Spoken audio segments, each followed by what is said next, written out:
Charlie Haas for the first 2 months there, just house shows. And then we go to TV and work dark matches against locals, or like Scotty Too Hottie, Shannon Moore, guys like that.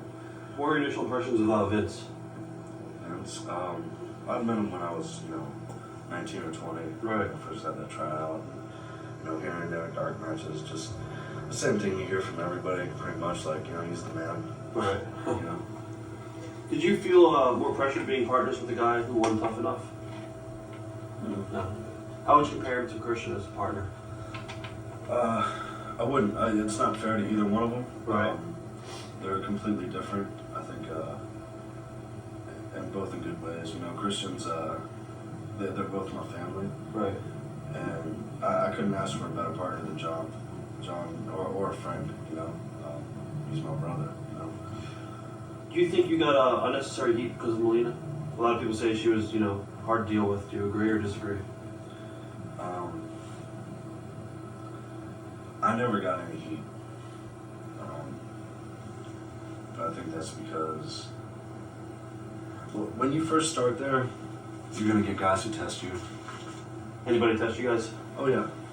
Who are some of the guys? I don't know, but things, I have a good idea, but things like, we had the fur coats, and which apparently was all I was missing, like, all I needed all that time was a fur coat. Right. Now I got a job, right. Now I'm somebody. So, we're on the road for like maybe our 3rd week, and I go into my bag, and I put my coat on, and I put my arm through the sleeve, and there's no sleeve.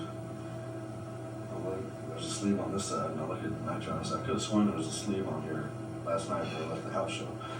I was like, yeah. And we were wrestling Scotty Too Hottie that night in a dark match, and Naki, I think maybe. And Scotty was like, what happened? And I was like, what do I do, man? Because I was ready to go in the locker room and, go, right. Who did this? Like, walk right up to JBL or whoever and just, be pissed off. It was like, you're getting ribbed. What's the first rule of a rib? And I was like, don't put it over. It's like, exactly. So I walked out there like with no sleeve. Rocked it like that was the style. Right. And never mentioned it. Next week we're at TV. Nitro puts his coat on. His sleeve's missing. Huh. So we just wear these, sleeveless coats now for a couple weeks. And then one of the boys came up to us and said, guys, I wouldn't wear the fur coats because, they're cutting the sleeves off and, what they were scared because we were getting over and we had to look and they knew we were money. Yeah, exactly. So they were trying to hold us down. And these aren't top guys, because top guys are secure in their job and top guys want guys to work with to make money because they look at it as a business. These are guys who are job scared and insecure and really didn't have anything going on. And they told us that, so one night we didn't wear the coats out. And we got to the back, and man, Johnny Ace he tore us a new one right in Gorilla. I can get anybody to go out there. I'll just put coats on anybody. I'll go out there and put coats on these locals, and I didn't hire you guys. I hired the fur coats, Right. Things like that. All right, good.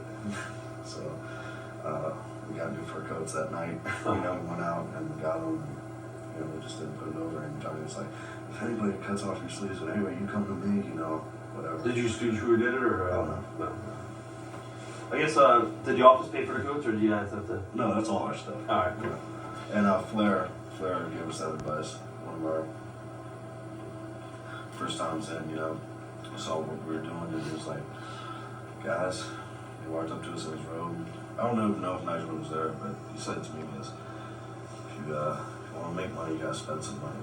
Sure. And he showed me like this $5,000 robe or something. Right. Yeah, Nitro, we got to step it up. So when we debuted on TV, we had our little house show coats, but we got better after that. Memories of your debut in Carlito's Cabana?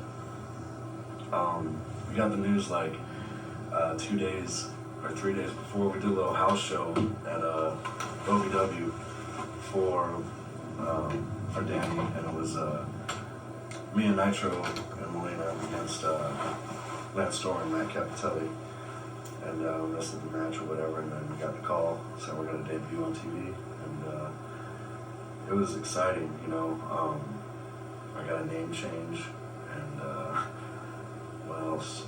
It was in Chicago, it was cool because Carlos, he was starting that cabana, and it was cool for his first cabana to be our first time on TV. Not to mention the fact that we're involved with Eddie Guerrero and Rey Mysterio right off, and we're gonna do it big. We're gonna lay Ray out, and it was very exciting. What was it like working with Ray and Eddie?